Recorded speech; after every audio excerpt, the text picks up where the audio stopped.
ધોરણ 10 ગણિત ચેપ્ટર 1 વાસ્તવિક સંખ્યાઓ એનું આજે આપણે સ્વાધ્યાય 1.2 ના દાખલા ગણવાના છે. આજે આપણું લેક્ચર 8મું લેક્ચર છે, બરાબર. આ લેક્ચર પહેલાના જે લેક્ચરો છે એમાં આપણે બધા પ્રમેયો અને એના સિદ્ધાંતોની ચર્ચા કરી છે, એટલે અહીંયા હું એની ફરી ચર્ચા કરતો નથી. માત્ર આપણું જે 1.2 સ્વાધ્યાય છે એના દાખલાઓની આજે આપણે ડિસ્કશન કરવાનું છે, બરાબર. તો સૌથી પહેલા આપણને જે પહેલો દાખલો આપ્યો છે એની રકમ હું વાંચું છું. નીચેની દરેક સંખ્યાને તેના અવિભાજ્ય અવયવના ગુણાકાર સ્વરૂપે દર્શાવો. અને એ પહેલા દાખલામાં તમને પેટા દાખલાઓ ટોટલ 5 દાખલાઓ આપેલા છે. એનો પહેલો દાખલો છે 140 અને 140 ને આપણે કેવી રીતે દર્શાવવાનું છે? અવિભાજ્ય અવયવના ગુણાકાર સ્વરૂપે આપણે 140 ને દર્શાવવાના છે, બરાબર. તો અવિભાજ્ય અવયવના ગુણાકાર એ શબ્દનો અર્થ શું થાય એ આપણે સમજી લઈએ. 140 ના આપણે એવા અવયવો પાડવાના છે કે જે અવયવના ફરીથી અવયવ ના પડતા હોય. અહીંયા તમે જુઓ કે 140 છે એના મેં અહીંયા અવયવો લખ્યા છે. આ બધા 4 અવયવો ઉદાહરણ તરીકે લખ્યા છે. તો 140 બરાબર 14 ગુણ્યા 10 લખો તો 140 થાય. પણ 14 અને 10 બંનેના ફરીથી અવયવ પડે છે. પણ આ જે અવયવ છે એ અવિભાજ્ય અવયવ નથી. અહીંયા 20 અને 7 જુઓ તો 20 અને 7 20 ના ફરી અવયવ પડે છે, 70 ના અવયવ પડે છે, 4 ના અવયવ પડે છે. એટલે આ બધા જ અવયવો 140 ના અવયવો તો છે પણ અવિભાજ્ય અવયવો નથી. તો એ અવયવ કેવી રીતે લખાય એ આપણે જોઈએ, બરાબર. આપણે જાણીએ છીએ એ પ્રમાણે જ આ ગણતરી છે. સૌથી પહેલા 140 આ પ્રમાણે લખ્યા પછી એને આપણે 2 વડે ભાગ ચલાવીશું, કારણ કે એકમનો અંક 0 છે. તો 2 સીધા 14, અહીંયા 0 ના 0 થશે. ફરી 2 વડે ભાગ ચાલશે, 35 દુ 70 થશે. અને ત્યાર પછી 5 આવ્યો એકમનો અંક, એટલે હવે 2 વડે ભાગ નહીં ચાલે. એટલે ભાગ ચલાવીશું કેટલા વડે? 3 વડે. ચેક કરો, 5 ને 3 8 થયા. તો 8 ને 3 વડે ભાગી શકાતા નથી, પણ એકમનો અંક 5 છે એટલે 5 વડે ભાગ ચાલે. તો 5 વડે ભાગ ચલાવો તો 5 સીધા 35, બરાબર. જ્યારે એકમનો અંક 5 અથવા 0 હોય ત્યારે 5 વડે ભાગ ચાલે. અને 7 અવિભાજ્ય સંખ્યા છે એટલે 7 એકા 7. આ રીતે આપણે 140 ના અવયવ લખ્યા, બરાબર. હવે અવિભાજ્ય અવયવના સ્વરૂપમાં કેવી રીતે દર્શાવાય?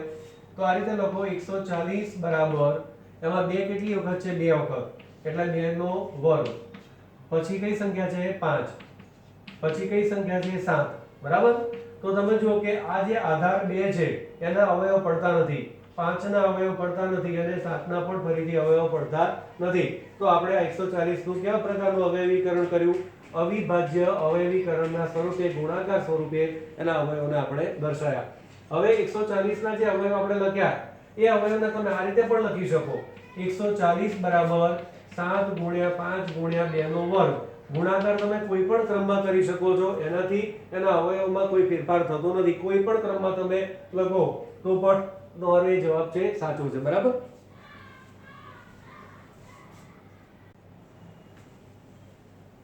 હવે આપણે આ બીજો દાખલો જોઈએ. 156 એનું અવિભાજ્ય અવયવીકરણ કરવાનું છે. તો 156 એના આપણે અવયવ પાડીશું. એકમનો અંક 0 છે એટલે 2 વડે ભાગ ચાલશે. તો અહીંયા 15 છે, 1 છે એ 2 થી નાના છે એટલે આપણે 15 ને 15 થી વધે ને ત્યાં સુધી 2 નો ઘડિયો બોલવાનો છે.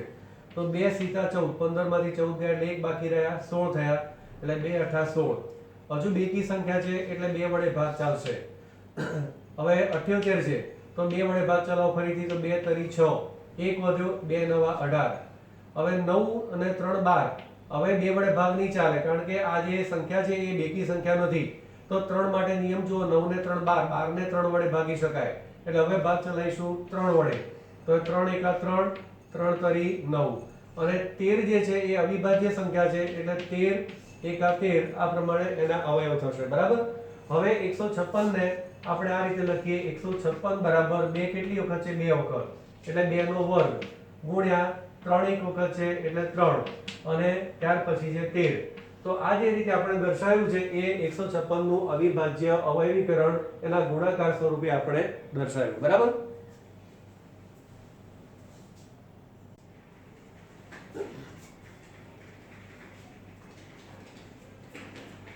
હવે આપણે આ ત્રીજો દાખલો જોઈએ. 38 25 એનું આપણે અવિભાજ્ય અવયવીકરણ કરવાનું છે. તો પહેલા તો એકમ નંગ જે એ દેખો 5 છે બરાબર, એટલે આ બેકી સંખ્યા નથી એટલે 2 વડે ભાગ ચાલશે નહીં. હવે 3 વડે ચેક કરો તો અંકોનો સરવાળો કરો. 5 ને 2 7, 7 ને 8 15, 15 ને 3 18, અંકોનો સરવાળો 18 થયો. 18 ને 3 વડે ભાગી શકાય છે, માટે આખી સંખ્યાને પણ 3 વડે નિશેષ ભાગી શકાય. તો આપણે 3 વડે અવયવ પાડવાની શરૂઆત કરીએ. તો અહીંયા 3 એકા 3, પછી 8 છે એટલે 3 દુ 6 વડે ભાગ ચલાવો. 8 માંથી 6 જાય એટલે કેટલા રહેશે? 2. આપણી પાસે આ જે સંખ્યા છે એ કઈ થશે? 22 સંખ્યા થઈ. હવે 3 સીધા 21 વડે ભાગ ચાલશે, 1 વધ્યા અને 3 પંચા 15. તો આ રીતે આપણે ભાગ લીધો બરાબર. હવે ફરી અંકોને સરવાળો કરી જુઓ. 5 ને 7 12, 12 ને 2 14, 14 ને 1 15, એટલે 15 ને 3 વડે ભગાય માટે હજુ 3 વડે ભાગ ચાલશે. અહીંયા 3 ચોક 12, 7 ને નથી ભગાતા એટલે 3 દુ 6, 1 વધ્યા 3 પંચા 15. હવે અંકોનો સરવાળો કરો. 5 ને 2 7, 7 ને 4 11, 11 ને 3 વડે ભાગી શકાતા નથી એટલે હવે 3 વડે ભાગ નહીં ચાલે. હવે 5 માટે ચેક કરો તો એકમ નંગ 5 છે એટલે 5 વડે ભાગ ચાલશે જ. તો અહીંયા 5 વડે ભાગ ચલાવો છે. 5 8 40, એટલે 42 માંથી 40 ગયા એટલે 2 બાકી રહ્યા. 2 બાકી રહ્યા એટલે 25 થયા.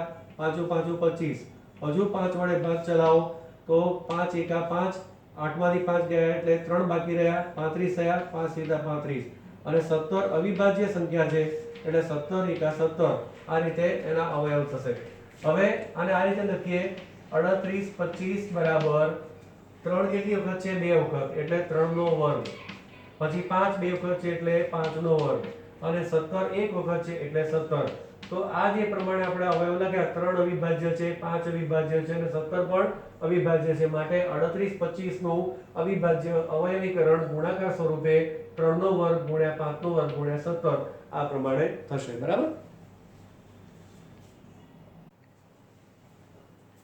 જો અવયવ વૃક્ષની રીતે આપણને અવયવ પાડવાનું કીધું હોય તો આ રીતે તમારે સંખ્યાઓ જે છે એ સંખ્યાઓને લખી દેવાની, અને એના જે અવયવો છે એને આ સંખ્યાઓની જોડે આ પ્રમાણે ગોઠવી દેવાના બરાબર. વસ્તુ એક જ છે પણ એને પ્રેઝન્ટેશનની મેથડ ખાલી જુદી છે. ઓકે,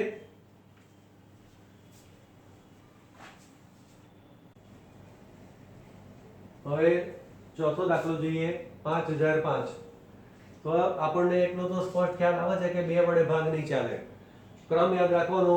સૌથી પહેલા 2 વડે ભાગ ચલાવી જોવાના, પછી 3 વડે ભાગ ચલાવી જોવાના, પછી 5 વડે, પછી 7 વડે. અવિભાજ્ય જે સંખ્યાઓ છે એના વડે વિચારવાનું છે બરાબર.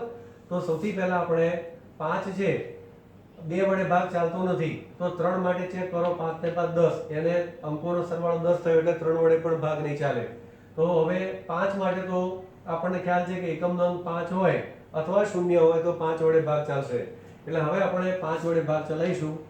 તો અહીંયા 5 વડે ભાગ ચલાવો એટલે પહેલા 5 એકા 5, પછી આ 2 શૂન્ય છે એને એમને એમ રહેવા દો, અને 5 ફરી 5 એકુ 5 બરાબર. હવે 5 વડે ભાગ નહીં ચાલે. હવે ભાગ ચાલે 5 વડે ભાગ નહીં ચાલે તો 5 પછી કઈ સંખ્યા આવે છે? 7. તો હવે 7 વડે ભાગ ચલાવી જુઓ. બાજુમાં ભાગાકાર કરવાને બદલે અહીંયા જ આપણે ભાગ કરી જોઈએ. ના આવે તો પછી 7 પછીની સંખ્યા છે એનો આપણે ઉપયોગ કરીશું. તો આપણે 7 વડે ભાગ ચલાવી જોઈએ. તો 1 છે એ 7 કરતા નાના છે, આપણે 10 કરતા વધે નહીં ત્યાં સુધી 7 નો ઘડિયો બોલવાનો. તો અહીંયા 7 એકા 7, 10 માંથી 7 જાય એટલે 3 બાકી રહે એટલે 30 થયા. તો 7 ચોક 28 વડે ભાગ ચાલે બરાબર. 2 બાકી રહ્યા, 2 બાકી રહ્યા એટલે 21 સંખ્યા થઈ, અને 7 તરી 21 બરાબર. તો આ રીતે આ જે ભાગ ચાલ્યો એ 7 વડે અહીંયા ભાગ ચાલે છે બરાબર. આપણને ટ્રાયલ એન્ડ એરર થી 7 નો ખ્યાલ આવે. 7 માટે કોઈ વિભાજ્યતાની ચાવી નથી કે આ સંખ્યા હોય તો 7 વડે ભાગ ચલાવવાનો બરાબર. અમુક તમારા દાખલા જે ગણતરીમાં વારે વારે આવતા હોય ને તમને યાદ રહી જાય તો વસ્તુ અલગ છે.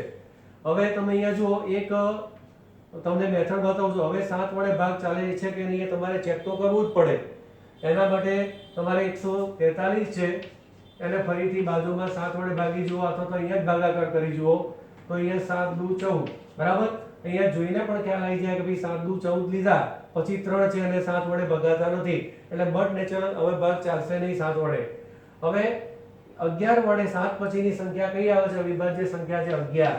8 9 10 એ વિભાજ્ય સંખ્યાઓ છે, ત્યાર પછીની અવિભાજ્ય સંખ્યા કઈ છે? 11.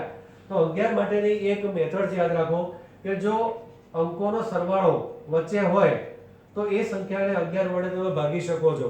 આવી મેથડ છે, બરાબર. તો તમે ચેક કરો કે 3 ને 1 4 વચ્ચે આવે છે સરવાળો, એટલે આ સંખ્યાને તમે 11 વડે ભાગી શકો છો. અને જ્યારે 11 વડે તમે ભાગશો ત્યારે આ 4 નીકળી જશે, ખાલી કેટલા આવશે 13. આ તમને બાજુમાં ભાગાકાર હું કરીને બતાવું છું, બરાબર ધ્યાન રાખજો. અને 13 અવિભાજ્ય સંખ્યા છે એટલે 13 એકા 13 વડે આપણે ભાગ ચલાવીશું, બરાબર.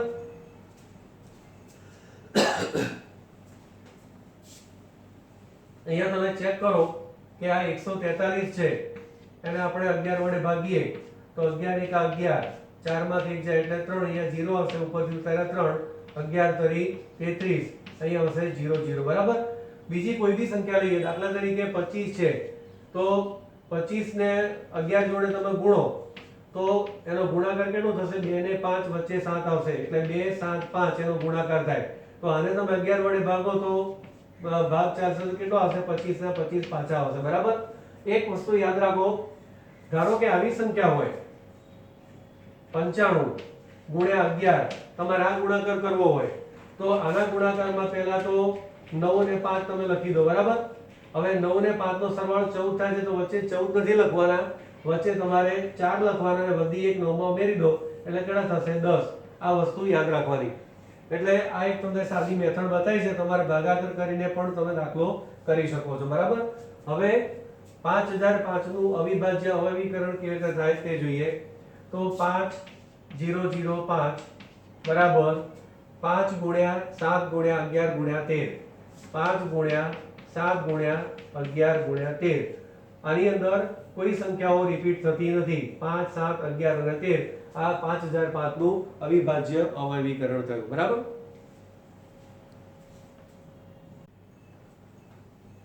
હવે આપણે આ પાંચમો દાખલો 7429, આ જે સંખ્યા છે એના અવિભાજ્ય અવયવો પાડવાના છે, બરાબર. અહીંયા મેં અવિભાજ્ય સંખ્યાઓનું લિસ્ટ લખ્યું છે, તમને આવડવું જ જોઈએ. સૌથી પહેલા 2 વડે ભાગ ચલાવી જોવાના, પછી 2 વડે ભાગ ના ચાલે તો 3 વડે, 3 વડે ભાગ ના ચાલે તો 5 વડે.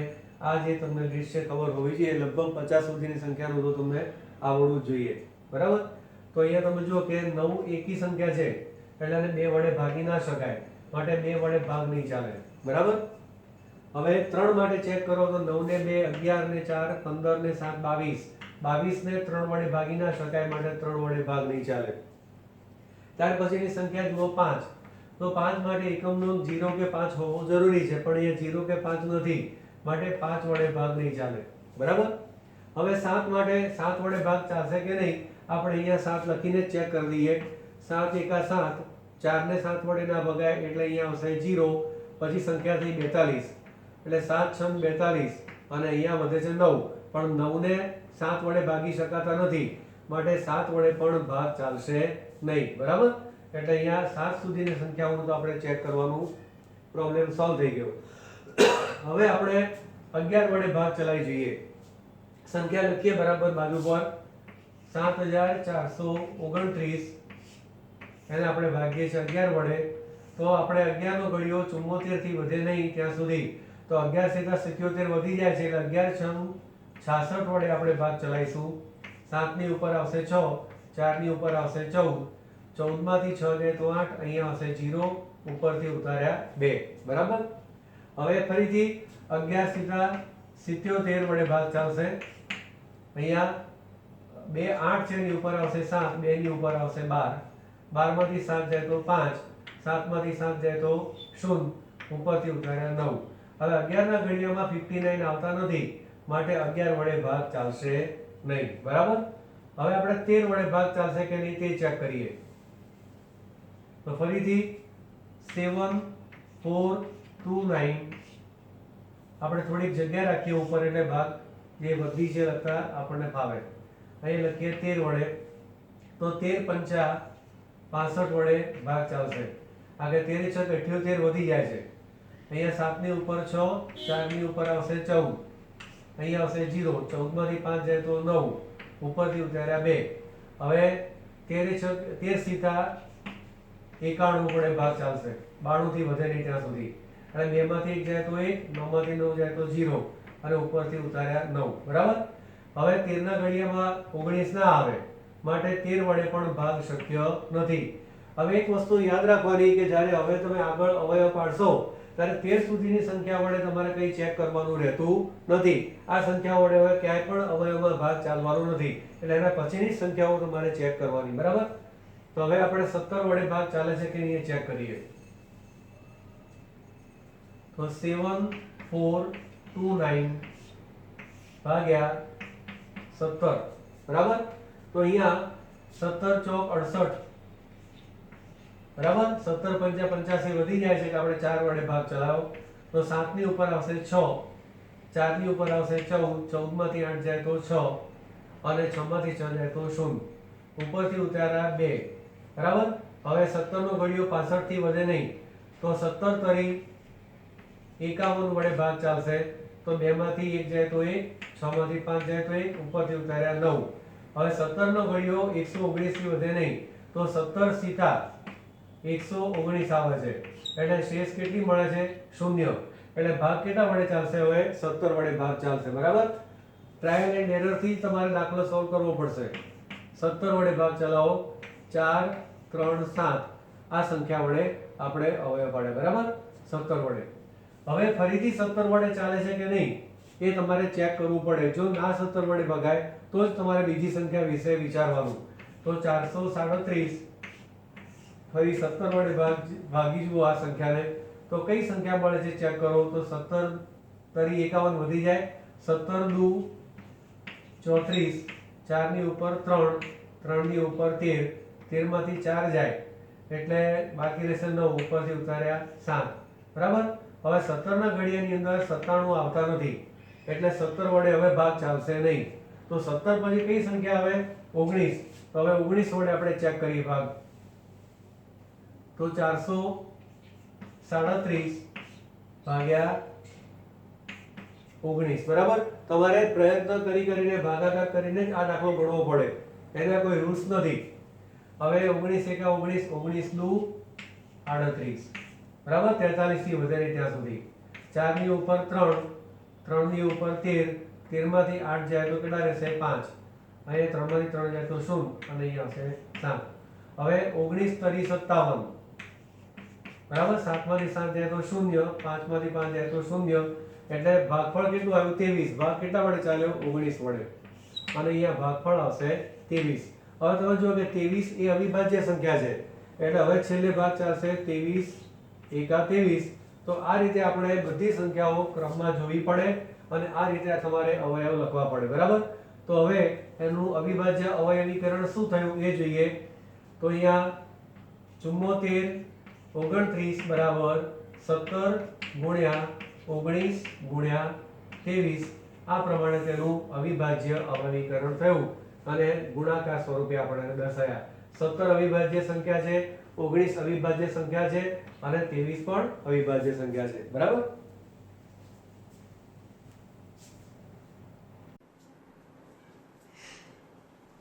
ધોરણ 10 ગણિત ચેપ્ટર 1 વાસ્તવિક સંખ્યાઓ. આ ચેપ્ટરનું આજે 8મું લેક્ચર છે અને એમાં આપણે સ્વાધ્યાય 1.2 એનો બીજો દાખલો છે તે ગણવાનો છે. એની રકમ આ પ્રમાણે છે. નીચે આપેલા અપૂર્ણાંકોની જોડીના ગુસા અને લસા શોધો. પહેલા આપણે ગુસા અને લસા શોધવાના છે. આ જે જોડીઓ આપેલી છે એના ગુસા અને લસા શોધવાના છે અને ત્યારબાદ ગુસા ગુણ્યા લસા બરાબર બંને પૂર્ણાંકોનો ગુણાકાર થાય છે તેમ ચકાસો. આ પ્રમાણેની આપણને રકમ આપેલી છે. બરાબર? હવે ગુસા અને લસા આ શબ્દથી આપણે બધા પરિચિત જ છીએ. તો ગુસા અને લસા શોધવા માટે હંમેશા જે સંખ્યાઓ તમને આપી હોય એ સંખ્યાઓના તમારે અવયવ પાડવા પડે. તો સૌથી પહેલા આ 26 અને 91 છે એના અવયવ મેં અહીંયા લખેલા છે. ત્યાર પછી બીજી સંખ્યા છે 510 અને 92 એના જે અવયવ છે અહીંયા લખેલા છે. સરળતાથી અવયવ પડે છે માટે એની પાછળ મેં સમય બગાડ્યો નથી. સાદી જે સંખ્યાઓ અવિભાજ્ય સંખ્યાઓ છે 20 સુધીની એની અંદર આ બધા અવયવ થઈ જાય છે. બરાબર? અને ત્રીજી તમારી સંખ્યા છે 336 અને 54 એના જે અવયવ છે મેં અહીંયા લખેલા છે. બરાબર? આપણે શીખવાનું છે ખાસ ગુસા અને લસા કેવી રીતે શોધાય એ અગત્યનો મુદ્દો છે. તો સૌથી પહેલા જે 26 અને 91 ના મારે ગુસા શોધવો હોય તો મારે 26 ના અવયવ લખવા પડે તો 26 બરાબર 2 ગુણ્યા 13 આ એના અવયવ થયા 91 ના જે અવયવ છે 7 ગુણ્યા 13 તો અહીંયા 7 ગુણ્યા 13 આ એના અવયવ લખ્યા એ રીતે 510 ના અવયવ 2 ગુણ્યા 3 ગુણ્યા 5 ગુણ્યા 17 2 ગુણ્યા 3 ગુણ્યા 5 ગુણ્યા 17 અને 92 છે એમાં 2 કેટલી વખત છે 2 વખત એટલે અહીં આવશે 2 નો વર્ગ અને ગુણ્યા 23 જ્યારે કોઈ અવયવ રિપીટ થતો હોય ત્યારે એને ઘાત સ્વરૂપે તમારે દર્શાવવાનો એ રીતે અહીંયા 336 છે તો એની અંદર 1 2 3 અને 4 વખત આવે છે 2 એટલે 2 ની 4 ઘાત ગુણ્યા 3 ગુણ્યા 7 બરાબર અને ત્યાર પછીની સંખ્યા છે 54 એમાં 2 એક વખત છે અને 3 કેટલી વખત છે 3 વખત છે બરાબર આટલું આપણને પહેલા સમજણ પડવી જોઈએ અવયવ પાડવા કરતા વધારે અગત્યનું આમાં જે સમજાવવાનું છે એ ગુસા અને લસા કેવી રીતે શોધાય તે છે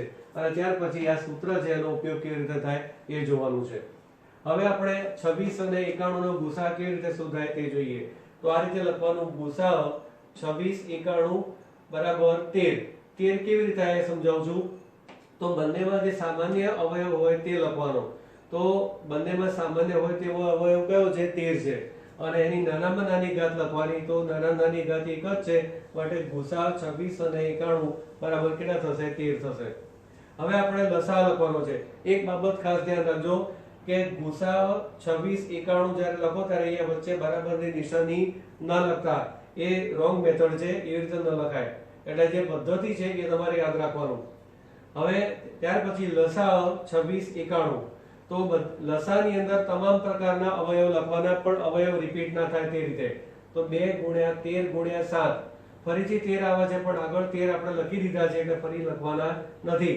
અને આ ત્રણ સંખ્યાનો જે ગુણાકાર છે એ 182 થાય છે એ મેં ગુણાકાર કરેલો છે 13 ગુણ્યા 2 26 26 ગુણ્યા 7 26 ગુણ્યા 7 કરો તો 7 6 42 7 દુ 14 ને 4 18 એટલે 182 એનો જે ગુણાકાર થયો એ અહીંયા લખેલો છે બરાબર મેં ગુણાકાર પણ ડાયરેક્ટ લખ્યા છે માત્ર આપણે જે સમજવાનું છે ગુસા અને લસા સમજવાનું છે એટલે અહીંયા આપણે સમય ના બગડે એટલા માટે આ પ્રક્રિયા કરી છે હવે આપણે આ જે લસા જે લખ્યો છે એ મળી ગયો હવે આ જે સૂત્ર છે કે ગુસા ગુણ્યા લસા બરાબર બંને પૂર્ણાંકોનો ગુણાકાર આ ચેક કરવાનું છે બરાબર તો અહીંયા આપણે લખ્યું ગુસા ગુણ્યા લસા તો ગુસા કેટલો છે 13 છે અને લસા કેટલો છે 182 આ બંને સંખ્યાઓનો ગુણાકાર કરશો તો 2366 આવશે શું કર્યું છે ડાબી બાજુ જે આ સૂત્ર છે એની અંદર ડાબી બાજુ કઈ બે વસ્તુઓનો ગુણાકાર છે ગુસા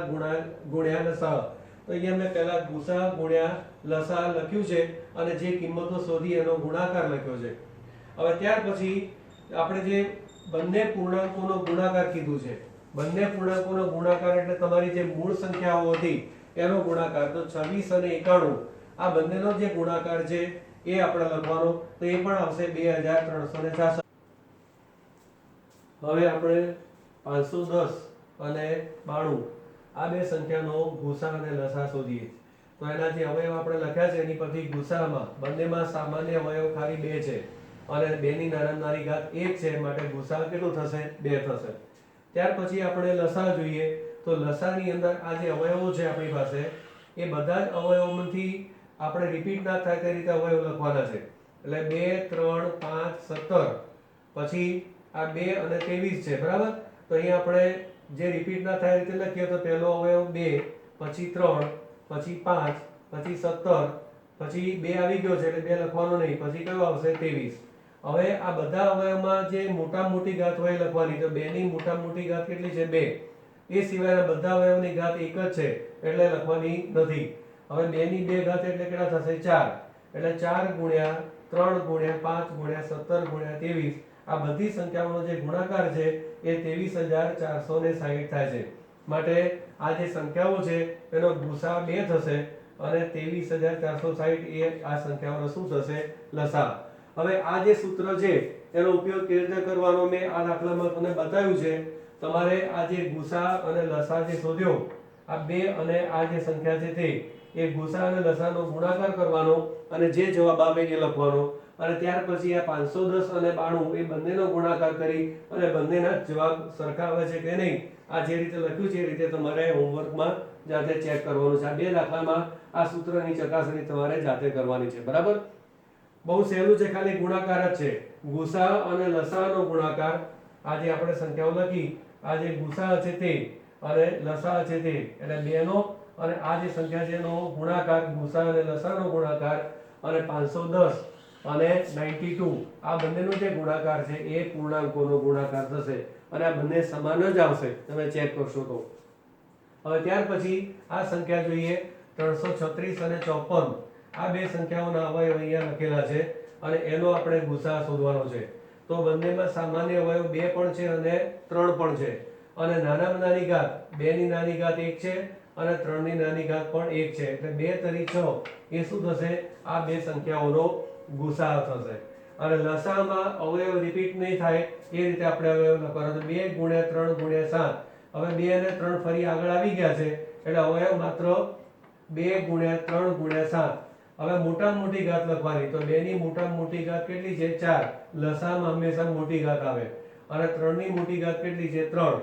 4 નો વર્ગ થશે 16, 3 નો ઘન થશે 27 અને ગુણ્યા 7. આ ત્રણ સંખ્યાનો ગુણાકાર 3024 થાય છે. એટલે આ જે સંખ્યાઓ છે એનો ગુસા થશે 6 અને લસા કેટલો થશે? 3024. હવે આ સૂત્ર ચેક કરવા માટે આ બે સંખ્યાઓ છે ગુસા ગુણ્યા લસા, આ બેનો ગુણાકાર કરવાનો અને ડાબી બાજુ મેળવવાની, અને આ જે પૂર્ણાંકો છે એનો ગુણાકાર કરીને જમણી બાજુ મેળવવાની. બંને સમાન મળશે એ તમારે જાતે ચકાસણી કરવાની છે. બરાબર? તો આ રીતે તમારે કમ્પ્લીટ આ દાખલો અહીંયા પૂરો થાય છે. બરાબર? તો અવયવ પાડવાનું ધ્યાન રાખવાનું. પછી બે બાબતો ખાસ યાદ રાખો. ગુસાની અંદર સામાન્ય અવયવ હોય તે જ લખવાના અને નાનામાં નાની ઘાત, અને લસાની અંદર બધા અવયવ લખવાના અને દરેક અવયવની જે મોટી ઘાત હોય તે પણ અવયવ રિપીટ ના થાય તે રીતે. લસાની અંદર ધારો કે 2 એક વખત આવ્યું છે તો ફરીથી 2 આવતા હોય આની અંદર, તો એ 2 ફરીથી તમારે લખવાના નથી. એક જ વખત અવયવ લખવાનો અને તેની મોટી ઘાત લખવાની. આટલું તમારે ખાસ યાદ રાખવાનું. બરાબર?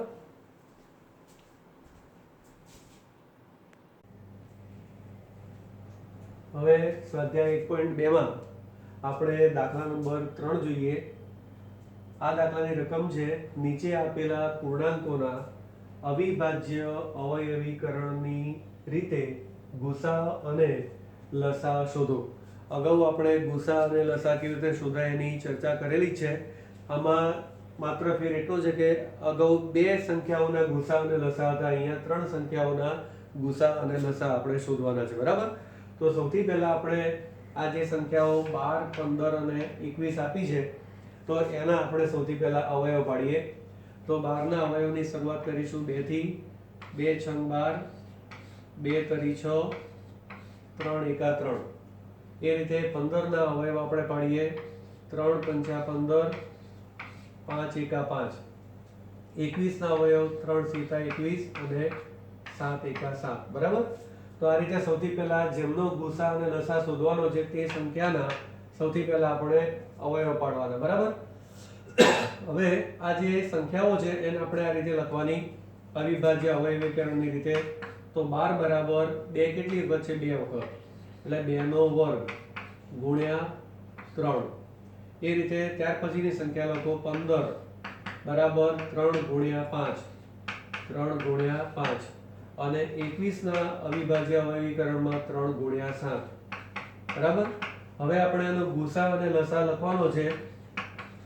ગુસા જે 3 સંખ્યાઓ છે કઈ છે? 12, 15, 21. બરાબર? હવે જુઓ કે આ ત્રણેયમાં સામાન્ય જે અવયવ છે એ કયો છે? 3. 2 માત્ર 12 ના અવયવમાં છે, બીજા કોઈ અવયવમાં નથી. એટલે ત્રણે ત્રણમાં જે કોમન હોય તે અવયવ આપણે લખવાનો. તો અહીંયા આપણે 3 લખ્યા કોમન અવયવ, અને નાનામાં નાની ઘાત તો 3 ની નાનામાં નાની ઘાત એક જ છે, એટલે સામાન્ય અવયવ અને નાની ઘાત, એટલે આ જે 3 સંખ્યા છે 12, 15 અને 21 એનો ગુસા કેટલો થશે? 3 થશે. બરાબર? હવે આપણે લસા જોઈએ. તો અહીંયા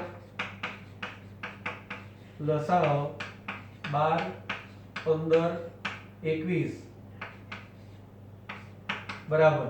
લસાની અંદર બધા પ્રકારના અવયવ લખવાના. તો 2, 3, 5 અને 7 બધાનો ગુણાકાર.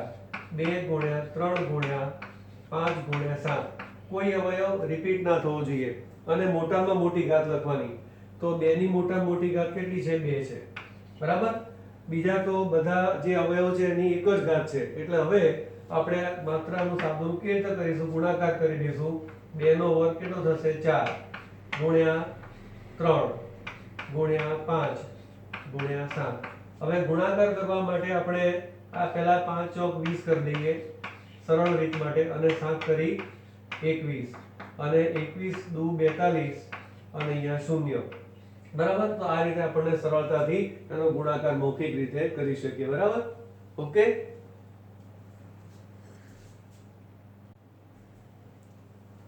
હવે આપણે 17 23 અને 29 આ સંખ્યાઓનો ગુસા અને લસા જોઈએ તો આપણે 17 અવિભાજ્ય સંખ્યા છે 23 પણ અવિભાજ્ય સંખ્યા છે અને 29 પણ અવિભાજ્ય સંખ્યા છે તો આપણે 17 ના જો અવયવ લખવા હોય તો 17 બરાબર શું થશે 17 એકા 17 23 ના અવયવ લખીએ તો થશે 23 એકા 23 અને 29 ના અવયવ લખીએ તો 29 બરાબર 29 ગુણ્યા 1 તો અહીંયા આપણે જોઈએ ગુસાઅ 17 23 29 બરાબર ત્રણેયમાં સામાન્ય અવયવ માત્ર કયો છે 1 માટે આ ત્રણ અવિભાજ્ય સંખ્યાઓ છે એનો અવયવ કોમન અવયવ માત્ર 1 થશે માટે એનો ગુસાઅ કેટલો થશે 1 થશે હવે આપણે લસા લખીએ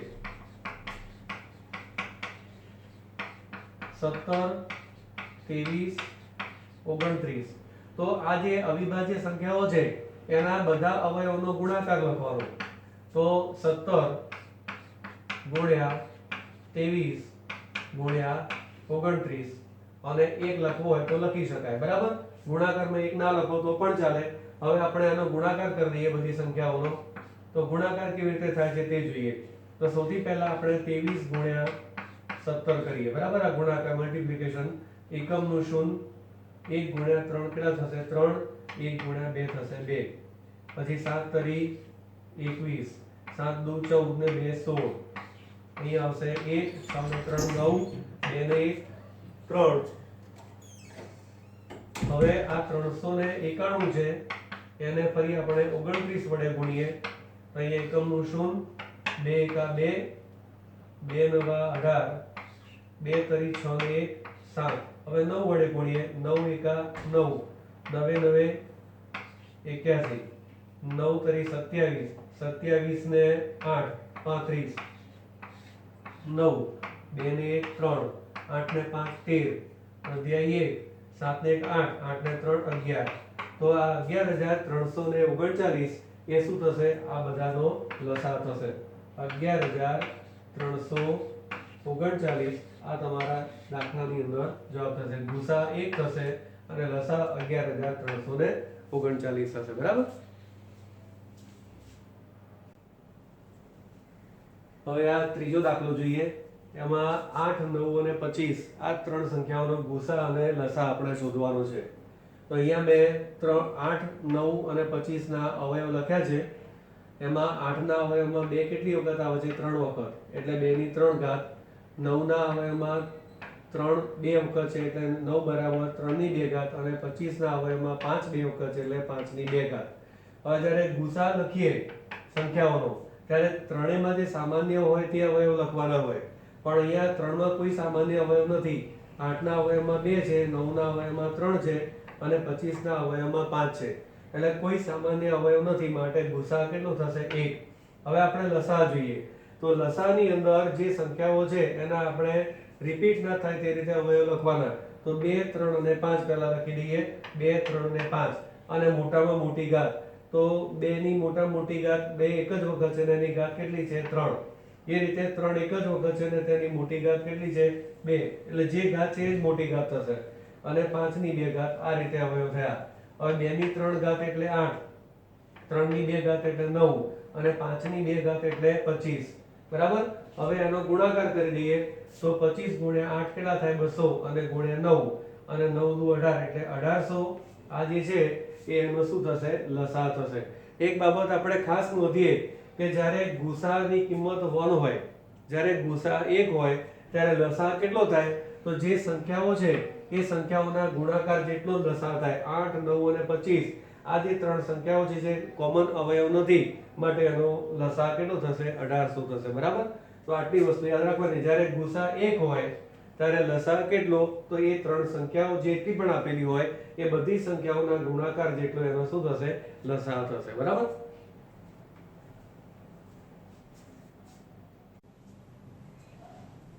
હવે આપણે સ્વાધ્યાય 1.2 નો ચોથો દાખલો જોઈએ. એની રકમ છે, જો ગોસા 306 657 બરાબર 9 હોય તો લસાઅ 306 657 શોધો. એટલે બે સંખ્યાઓનો તમને ગુસા આપ્યો છે અને એ ગુસા ઉપરથી તમારે લસાઅ શોધવાનો છે. બરાબર. તો આપણે આ સૂત્ર બધા જાણીએ છીએ, અગાઉ દાખલા પણ આપણે આની પર ગણેલા છે. ગુસા AB ગુણ્યા લસાઅ AB બરાબર A * B. આ વાક્ય આ રીતે હતું: બે પૂર્ણાંકોનો ગુસાઅ ગુણ્યા બે પૂર્ણાંકોનો લસાઅ બરાબર બંને પૂર્ણાંકોનો ગુણાકાર. આવું શાબ્દિક રીતે સૂત્ર હતું. તો અહીંયા A અને B બીજું કંઈ જ નથી. આ જે બે સંખ્યાઓ છે એને આપણે A અને B તરીકે લેવાના છે. બરાબર. તો આપણે આ જે સૂત્ર યાદ રાખીશું: ગુસાઅ AB ગુણ્યા લસાઅ AB બરાબર A * B. એટલે કે આ જે બે પૂર્ણાંકો છે એ બે પૂર્ણાંકોનો ગુણાકાર. બરાબર. હવે આપણે શોધવાનું છે લસાઅ. બરાબર. તો અહીંયા આપણે લસાઅ અને સૂત્રનો કરતા બનાવી દઈએ. ડાબી બાજુ આપણે શું રવા દઈશું? લસાઅ શોધવાનો છે, માટે આ જે ફોર્મ્યુલા છે એમાંથી ડાબી બાજુ માત્ર આપણે લસાઅ રવા દઈશું. તો આ જે ગુસાઅ AB છે એ ક્યાં આવશે? આ A * B ની નીચે આવશે. હવે આપણે આ જે સંખ્યાઓ છે એમાંથી આ જે સંખ્યા છે એને A તરીકે ધારીએ અને બીજી જે સંખ્યા છે એને આપણે B તરીકે ધારીએ અને આ સૂત્ર છે એમાં આપણે કિંમતો મૂકી દઈએ. તો શું સાદુરૂપ થશે? લસાઅ 306 657 આ જે A અને B ની આપણે કિંમતો મૂકી તે, અને ત્યાર પછી આ A * B એટલે 306 ગુણ્યા 657 અને છેદમાં જે ગુસા આપણને આપ્યો હતો એ ગુસા કેટલો છે? 9. અહીંયા નીચે 9 મૂકી દીધા. હવે તમે જુઓ કે ઉપર જે સંખ્યા છે 306 એને 9 વડે ભાગી શકાય છે. બરાબર. કેમ ભાગી શકાય છે? અને અંકોનો સરવાળો 6 ને 3 9 થાય. આ સંખ્યાને ભગાય છે કે નહીં એને પણ ચેક કરી લો. તો 7 ને 5 12, 12 ને 6 18. તો 18 ને પણ 9 વડે ભાગી શકાય છે. આપણને આ સહેલી સંખ્યા છે એ લઈ લઈએ. તો 306 ને આપણે 9 વડે ભાગાકાર કરીએ તો 9 તરી 27, અહીંયા રહેશે 3, ઉપરથી કર્યા 6, 9 ચોક 36, અહીંયા 0. એટલે આને તમે ભાગશો એટલે ભાગફળ કેટલું આવશે? 34 અને 9 એકા 9. હવે આપણે આ બે સંખ્યાઓનો ગુણાકાર કરવાનો છે. તો એ ગુણાકાર હું અહીંયા બાજુમાં લખું છું. 657 ગુણ્યા 34 એકમનું શૂન્ય, 3 સીતા 21, 3 પંચા 15 ને 2 17, 3 છંગ 18 ને 19. હવે 4 વડે આપણે ભાગ ચલાવીએ તો 4 સીતા 28, 4 પંચા 20 ને 2 22, 4 છંગ 24 ને 2 26. હવે સાદુરૂપ આપીએ. અહીંયા 8, 2 ને 3, 7 ને 6 13, 9 ને 1 10 ને 2 12 અને વધી 1 ને 1 2 એટલે 22338. આ શું થશે? એનો લસાઅ થશે 22338. એ આ જે સંખ્યાઓ જે તમને ગુસા આપ્યો હતો એની પરથી લસાઅની કિંમત આપણને મળશે. બરાબર. સાદું સૂત્ર યાદ રાખવાનું છે: ગુસા AB ગુણ્યા લસાઅ AB બરાબર A * B. આ જે પૂર્ણાંકો તમને આપેલા છે એનો ગુણાકાર તમારે જમણી બાજુ લખવાનો અને જે ગુસા આપ્યો છે એને નીચે.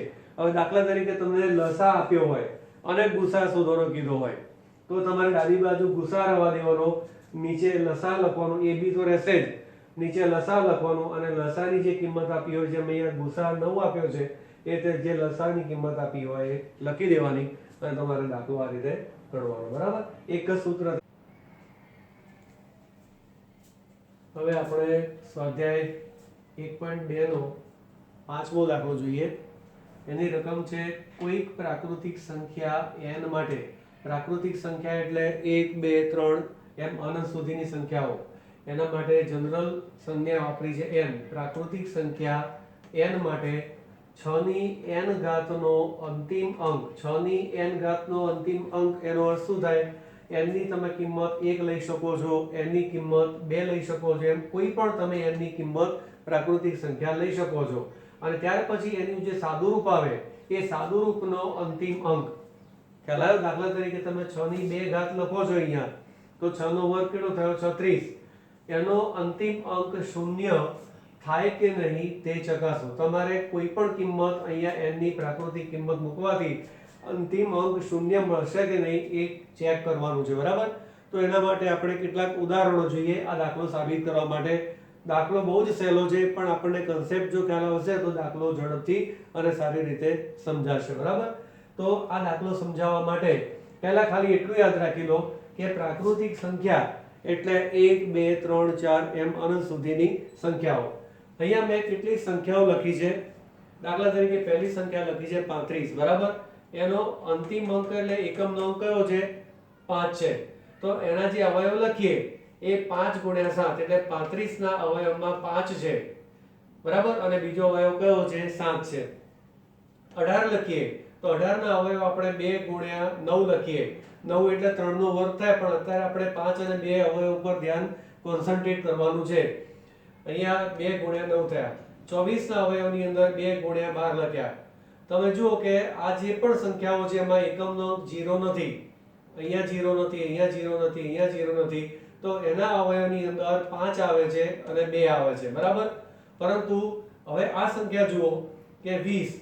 તો 20 ના જે તમે અવયવ પાડો છો એની અંદર 2 × 2 × 5 4 × 5 20 થાય. એટલે 2 × 2 × 5. તો 20 ના જેનો એકમનો 0 છે એની અંદર કયા બે અવયવ મળે છે? 2 અને 5. જેમાં 0 નથી એમાં કાં તો 5 મળે છે અથવા તો 2 મળે છે. પણ 5 અને 2 બંને જેમાં હોય એનો એકમનો અંક આપણને કેવો મળે છે? શૂન્ય. આપણે જાણીએ છીએ કે 5 દુ 10 થાય અને બાકીની સંખ્યાને તમે 10 વડે ગુણો એટલે એકમનો અંક 0 આવે જ. એટલે કમ્પલસરી જો કોઈ સંખ્યાનો એકમનો અંક 0 હોય તો એની અંદર કયા બે અવયવ હોવા જોઈએ? 2 અને 5 હોવા જોઈએ. અહીંયા તમે 40 જુઓ તો 40 છે તો 4 × 5 20 કરીએ આપણે. હજુ એક આપણે સંખ્યા બીજી એડ કરવાની થાય. અહીંયા 2 દુ 4 4 × 5 20 અને 20 દુ 40 એટલે હજુ એક અવયવ આગળ 2 આવશે. એટલે 2 દુ 4 4 દુ 8 8 × 5 40. તો 2 અને 5 તો અવયવ છે જ. તો જેમાં 0 છે એકમનો અંક એટલે કે અંતિમ અંક 0 છે એમાં કયા બે અવયવો આપણને કમ્પલસરી જોવા મળે છે? 2 મળે છે અને 5. આ બંને અવિભાજ્ય અવયવો છે. જ્યારે બીજાની અંદર જો એકમાં 5 છે પણ 2 નથી 35 ના અવયવમાં, માટે એનો અંતિમ અંક 0 નથી.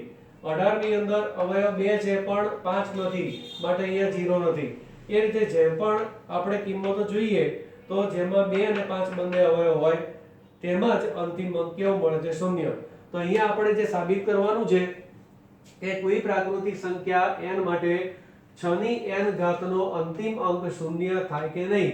તો આ આપણે ચેક કરવું હોય તો આ 6 ની જે અવિભાજ્ય અવયવીકરણ આપણે કરીએ 6 ના, એની અંદર કયા અવયવ મળવા જોઈએ? 2 અને 5 આપણને મળવા જોઈએ. તો આપણે પહેલું વાક્ય લખીએ કે જે સંખ્યા 2 વડે અને જે સંખ્યા 5 વડે અને 2 વડે વિભાજ્ય હોય તે સંખ્યાનો જ અંતિમ અંક શૂન્ય હોય. તો એનો અર્થ એવો થયો કે 6 છે એ 5 વડે પણ વિભાજ્ય હોવા જોઈએ અને 2 વડે પણ વિભાજ્ય હોવા જોઈએ. તો હવે આપણે જોઈએ કે જે સંખ્યાનો અંતિમ અંક શૂન્ય હોય, તે સંખ્યાના અવિભાજ્ય અવયવીકરણમાં 5 અને 2 આ બંને અવયવ આપણી પાસે એના અવયવીકરણમાં આપણને મળવા જોઈએ. તો આપણે 6 ના અવિભાજ્ય અવયવીકરણ કરીએ તો 6 ની n ઘાત. તો 6 ના અવયવો કયા થશે? 2 × 3 અને n ની કેટલી ઘાત થશે? n ઘાત. અહીંયા છૂટા પાડી દો તો 2 ની n ઘાત અને 3 ની પણ n ઘાત. જ્યાં n એ શું છે? પ્રાકૃતિક સંખ્યા છે, બરાબર? તો હવે તમે જુઓ કે 6 ના અવિભાજ્ય અવયવીકરણમાં 2 તો મળે છે પણ બીજો અવિભાજ્ય અવયવ જો શૂન્ય અવયવ મળવા માટે, શૂન્ય અંતિમ અંક મળવા માટે 2 સિવાયનો પણ બીજો અવયવ કયો હોવો જોઈએ? 5 હોવો જોઈએ. પણ 6 ના અવિભાજ્ય અવયવીકરણમાં 2 સિવાયનો બીજો એક અવયવ આપણને 5 મળતો નથી. એટલે કે 6 ના અવિભાજ્ય અવયવીકરણમાં 2 અને 3 એમ ફક્ત 2 જ અવિભાજ્ય અવયવો છે. અવિભાજ્ય અવયવીકરણમાં 5 નો સમાવેશ થતો નથી. માટે કોઈ પ્રાકૃતિક સંખ્યા n માટે એટલે n ની તમે કોઈ પણ કિંમત મૂકો તો પણ આના અવયવમાં અવિભાજ્ય અવયવ 5 આવતો નથી, માટે 6 ની n ઘાતનો અંતિમ અંક શૂન્ય ન હોઈ શકે. બરાબર? તો આટલું જ ખાલી તમારે યાદ રાખવાનું છે. બે વસ્તુ કે જે પણ અવયવ હોય એમાં 5 અને 2 અવયવ હોય તો જ એના અંતિમ અંકની અંદર શું આવે? શૂન્ય. 6 ના અવયવની અંદર 2 અને 3 વાળા છે, 5 નો સમાવેશ થતો નથી, માટે આ રીતે તમારે એનું સાદું. પરીક્ષામાં આજે મેં ગણતરી સમજાઈ એ લખવી જરૂરી નથી, માત્ર તમને મેં બતાવ્યું સંખ્યાઓના ઉદાહરણ દ્વારા કે ક્યારે 0 હોય તો એના અવયવ કેવા હોય અને 0 ના હોય તો અવયવ કેવા હોય.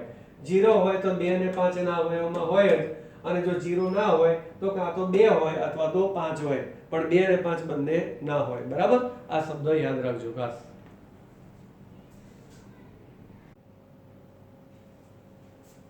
હવે આપણે આ જે સંખ્યા છે 7 ગુણ્યા 6 ગુણ્યા 5 ગુણ્યા 4 ગુણ્યા 3 ગુણ્યા 2 ગુણ્યા 1 ગુણ્યા 5 આ સંખ્યા વિભાજ્ય છે કે નહીં એ ચેક કરવાનું છે. તો એ માટે પહેલા આપણે આ સંખ્યાનું સાદું રૂપ આપીએ. તો આપણે સંખ્યા લખીએ પહેલા 7 ગુણ્યા 6 ગુણ્યા 5 ગુણ્યા 4 ગુણ્યા 3 ગુણ્યા 2 ગુણ્યા 1 ગુણ્યા પ્લસ 5. બરાબર? હવે આ 5 કોમન નીકળી જશે એટલે આ વત્તા નિશાનીથી આખો એક કાઉન્સ કરી દો, અહીંયા એક કાઉન્સ કરી દો, વત્તા હોય એની આજુબાજુ બે અવળા કાઉન્સ કરી દેશો એટલે બે સંખ્યાઓ છૂટી પડી જશે. હવે આ જે કાઉન્સ છે એમાંથી 5 બહાર નીકળી જશે અને આ જે પ્લસ 5 છે એમાંથી પણ 5 કોમન નીકળી જશે એટલે અહીંયા બાકી રહેશે કાઉન્સમાં 7 ગુણ્યા 6 ગુણ્યા 5 કોમન નીકળી ગયા, બાકી રહ્યા 4 ગુણ્યા 3 ગુણ્યા 2 અને વત્તા આ 5 બાર કોમન નીકળી ગયા એટલે 5 એકુ 5. ભૂલથી આ 5 ફરી રિપીટ ના થઈ જાય, આ ધ્યાન રાખજો. બરાબર? આ જે 5 છે આપણે બાર કોમન લઈ લઈએ, સળંગ આખું જે પદ છે એ પદમાંથી આપણે 5 એક અહીંયાથી કોમન લીધા છે અને બીજા 5 અહીંયાથી કોમન લીધા છે. 5 એકા 5 આટલું ધ્યાન રાખવાનું. હવે આપણે આ સંખ્યાઓ આનો ગુણાકાર લખીએ તો 7 6 42. બરાબર? અને 42 ગુણ્યા 2 જેટલા મૌખિક ગુણાકાર કરી શકાય એટલા આપણે કરી દઈએ તો 7 6 42, 42 ગુણ્યા 2 થાય 84 અને 4 તરી 12, 12 વડે આપણે ગુણીએ 84 ને એટલે 84 ગુણ્યા 12.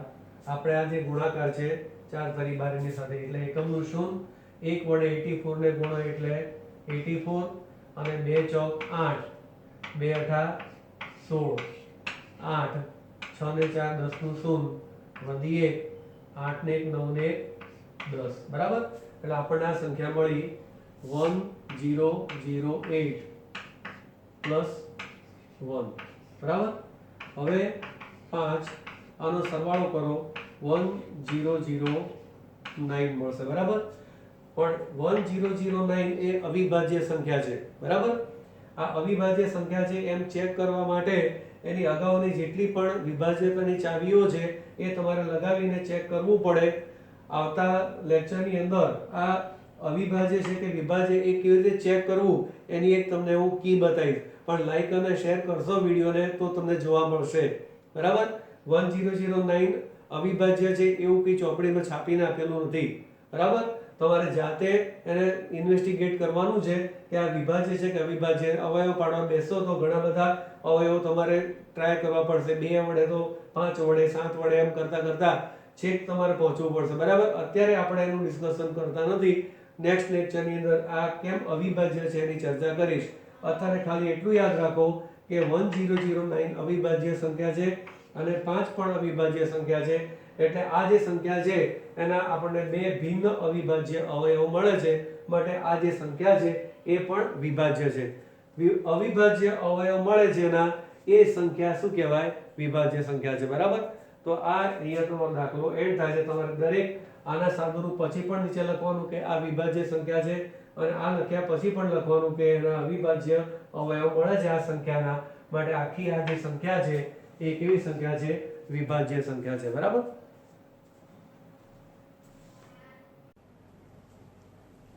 સ્વાધ્યાય 1.2 દાખલા નંબર 7. એક રમતના મેદાનમાં વર્તુળાકાર માર્ગ છે. મેં અહીંયા વર્તુળાકાર માર્ગ બતાવ્યો છે. સોનિયાને તેનું એક પરિભ્રમણ પૂર્ણ કરતા 18 મિનિટ લાગે છે. અહીંયાથી સ્ટાર્ટ કરીને ફરી એ સ્થાન ઉપર સોનિયા પાછી આવે તે માટે 18 મિનિટ લાગે છે. જ્યારે રવિને તેનું એક પરિભ્રમણ પૂર્ણ કરતા 12 મિનિટ લાગે છે. મેં સોનિયા માટે S અને રવિ માટે R લખ્યું છે. રવિને આ પરિભ્રમણ પૂર્ણ કરતા 12 મિનિટ લાગે છે. ધારો કે બંને એક જ સમયે એક જ બિંદુથી એક જ દિશામાં પરિભ્રમણ કરવાનું પ્રારંભ કરે છે. એટલે અહીંયાથી ધારો કે O બિંદુ આપણે નક્કી કરીએ તો ત્યાંથી સોનિયા અને રવિ બંને પરિભ્રમણ કરવાની શરૂઆત કરે છે એક જ દિશામાં. એવું નહીં કે સોનિયા આ તરફ ને રવિ આ તરફ, એવું નહીં. બંને એક જ દિશાની અંદર પરિભ્રમણ કરવાની શરૂઆત કરે છે. બરાબર. સોનિયા માટે S, રવિ માટે R લખ્યું છે. સોનિયા 18 મિનિટમાં પરિભ્રમણ પૂર્ણ કરે છે.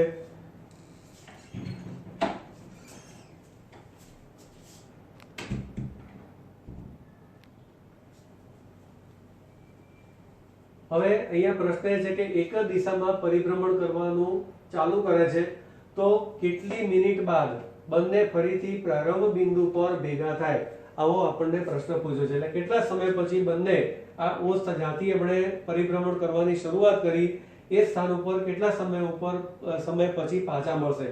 પહેલી દ્રષ્ટિએ આપણને એવું લાગે કે બંને જુદા જુદા સમયમાં મૂળ સ્થાન ઉપર પાછા આવે છે, એટલે એક વખત શરૂ કર્યા પછી બંને આ બિંદુ પર ફરી ભેગા મળી શકે નહીં, એવો આપણને મનમાં એક ખ્યાલ આવે. પરંતુ આ એક સાદી ગણતરીથી આપણે સમજીએ તો અમુક મિનિટ પછી ફરી પાછા બંને આ જગ્યા પર ભેગા મળી શકે છે. એ સમજાવવા માટે જ આ દાખલો અહીંયા મૂકેલો છે. બરાબર.